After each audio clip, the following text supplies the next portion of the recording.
Hey guys, it's me. I'm out here in the garden and I wanted to talk to you about my plans for midsummer. So it's July 18th and we've got a couple of pepper plants. I had rats eat my first crop of pepper seedlings in the greenhouse. Same thing with the eggplant. So I had to actually restart them. But these have been out here probably for about maybe 6 weeks or so. These are winter squash. I was really happy with a couple of hills that I grew in the spring. These two hills are Naked Bear, and that is the seed variety, the hulless seed variety that's made for eating the seeds. You can see we've got plenty of weeds. Weeds in the garden, and then the tomatoes have actually already pulled 2 rows of tomatoes out. They're done. So that's typical of what happens.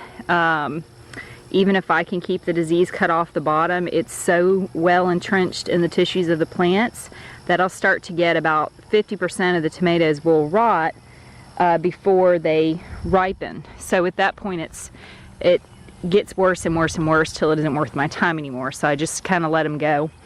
Right here we've got some butternut squash that I planted, and then I've actually went ahead and made a hole there.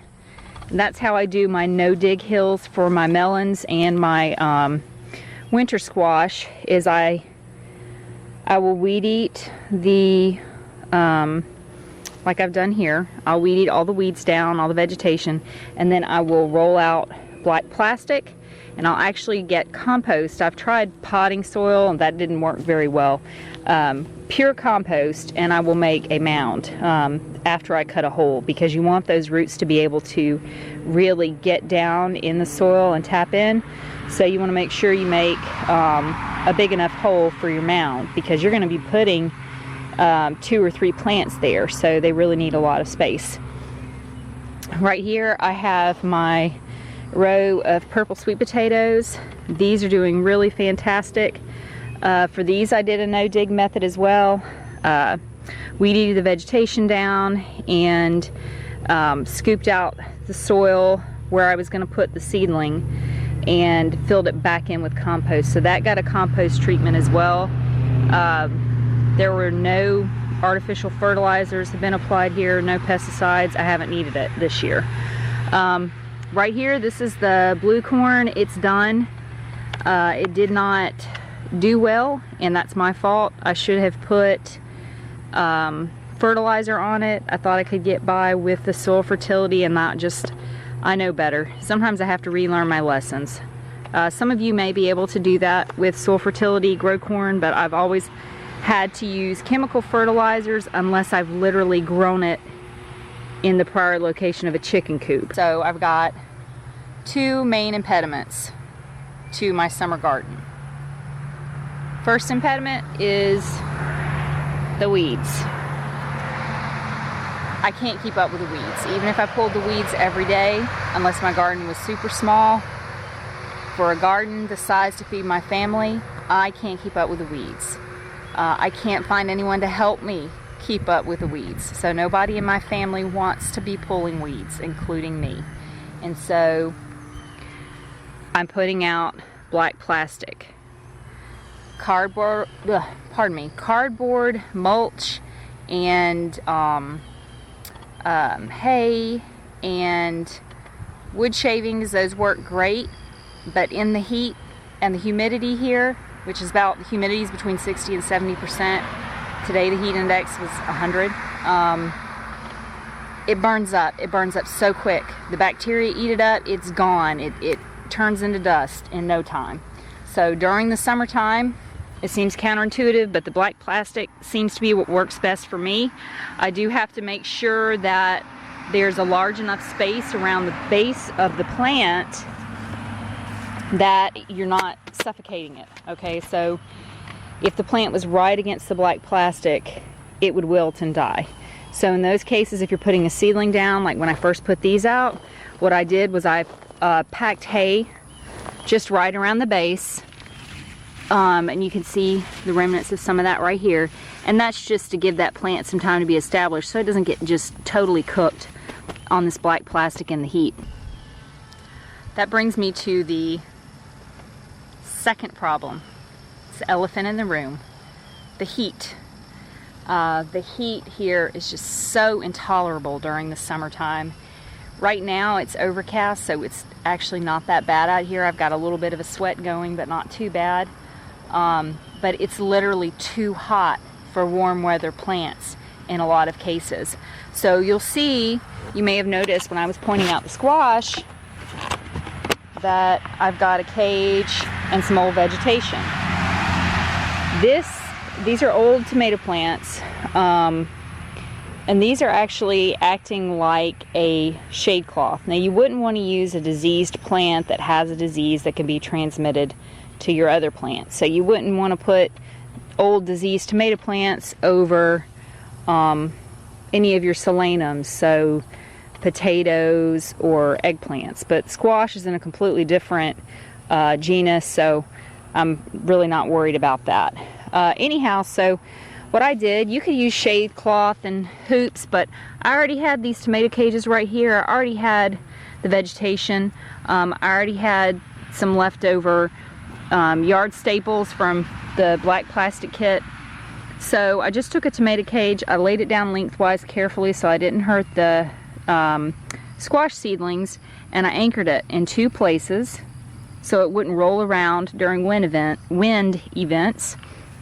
And then I just got a couple of tomatoes, and I came out here during the afternoon when the sun was beating down and my poor little squash babies were all wilted, so I could get an idea of the best placement of that. And that's not going to block out all of the sun, but you don't need to block out all of the sun. You just need a little bit of shade. So that's one of the ways that I'm hoping to overcome this for my midsummer garden. And I'm not calling this a fall garden because I won't actually start to plant my fall garden out until September. Even in September here, it is incredibly hot. So a lot of times I'll have trouble getting carrots to germinate because they smother and they just burn up. So, but I'm very stubborn, and eventually I do get carrots to germinate. I'll show you some of my other vegetables. The ones that I've found that aren't bothered as much by the heat, they still will wilt and show signs of heat stress during really, really hot events. But the ones that I found aren't bothered as much are the sweet potatoes, the okra, and the peppers. Now, I have a love-hate, or mostly a hate relationship with the okra because I can't ever seem to get it to pick right.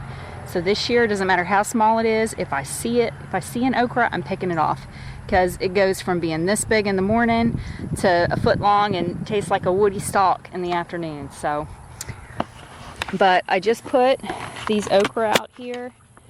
And these first 6 are a variety, an heirloom variety that I got from rareseeds.com or Baker Creek Seeds called Burmese okra. And I will say that the germination rate on these was really, really good. The health of the seedlings was excellent when compared to the other breed that I also started, which is the Clemson Spineless. And I had 2 different seed packets. I had a seed packet I got from Tractor Supply, and I forget the brand name they carry there, and a seed packet that I got from the dollar store. And there didn't seem to be any difference in quality with those. The main difference in quality was between the varieties, the Clemson Spineless and the Burmese. And you can even see, I mean, these were planted at the same time.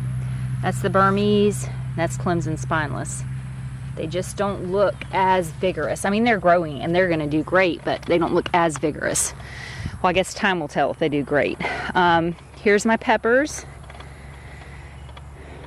All right, so hoping for a late harvest on those. And then right here, we've got a gourd.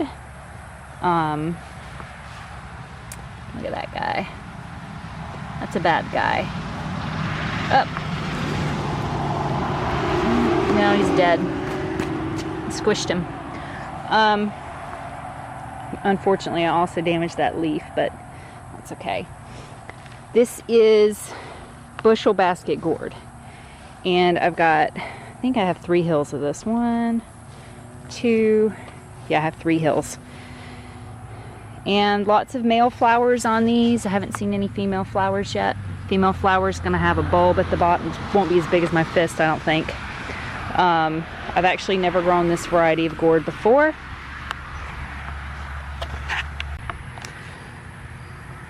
All right, over here, like I said, I got my dead corn here, but I also have a volunteer dipper gourd, sorry, that came up. It actually came up right there. It spread over here, it went in through there, and there's some gourds actually growing in the corn.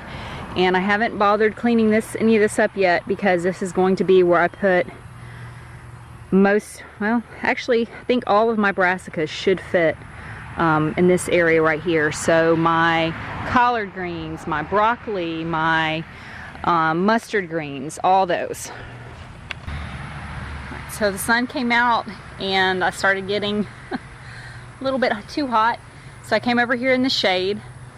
I mentioned collard greens. Last year, my mom was trying to find collard greens to cook for our big family get-together. My property is really only big enough to grow enough food for my family. I do have bumper crops of things that I share with my extended family on occasion, but if I were to scale up one thing, I wouldn't be able to grow another, if that makes any sense. And that's both from an infrastructure perspective and also just my time. I only have so much time. So she was looking for collard greens, and I did have some growing, but she was trying to buy them because the amount that she would need to make for 10 people, you know, in one sitting is a bit exorbitant. So she ended up standing in line. She had to go a couple of different places. She had to call ahead. She ended up getting there before everybody else, and this huge line formed behind her, and she said she felt so bad that she was taking that many collard greens, but she said that they told her they'd been selling out in, like, I don't know, something crazy, like 30 or 45 minutes. So I bring that up because recently there's been some canned vegetable shortages noticed at the supermarket, and I've seen this on other YouTubers channels and maybe Instagram or some social media. I've seen pictures of empty shelves with signs that say that due to a poor harvest season there's a shortage of this product, or there's a shortage of this product, and it doesn't give any explanation. It just depends on the store. And the pictures I've seen have been of Walmart and Kroger. So I was actually at Walmart buying my kids' school supplies earlier this week, and I decided to go look at the canned goods section, which I haven't really looked at in a long time because obviously I make almost all of our canned goods.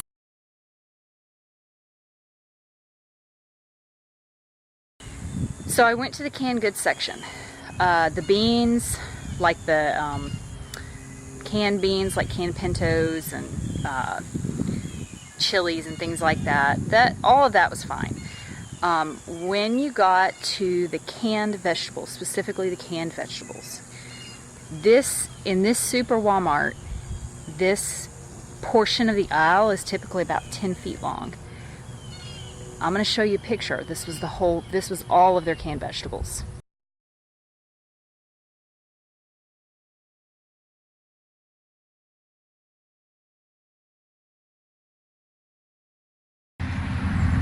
There aren't any carrots, there aren't any peas, and the pea shortage is being reported all over the U.S.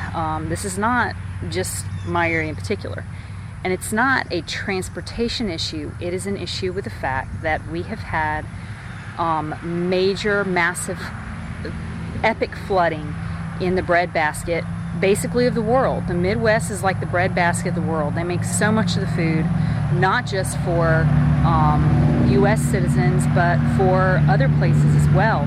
and they're having major problems. I mean, look up food shortages 2019.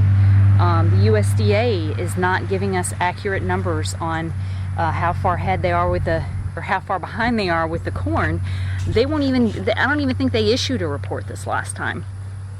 So going back to the collard greens, when I saw that, then it reminded me about the collard greens, which weren't even on my radar at the time, because we were eating them at our house. We had collard greens growing in our garden.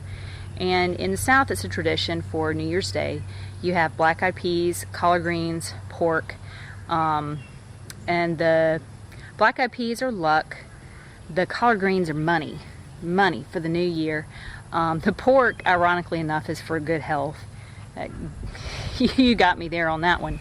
But during that time, and the reason why my mom was having such a hard time, and I didn't hear about it, but when I looked it up, collard green shortage, there are all these news articles about how, that arm's getting tired, about how there was a collard green shortage because of all of the poor weather that they got in Texas, and the poor weather that they had on the Florida Panhandle, and all the wildfires in California. So this is a serious issue. This is not something that used to happen. You didn't just used to run out of an entire class of vegetables. I mean, I'm not elderly or anything, but I am getting up there, and I can't recall in my life not being able to go to the grocery store, any grocery store, and get a certain kind of vegetable, a common vegetable. You know, we're not talking about endive or chicory or something weird. We're talking about collard greens in the South in January. There should be plenty of collard greens in the South in January. That's not something you should have trouble finding.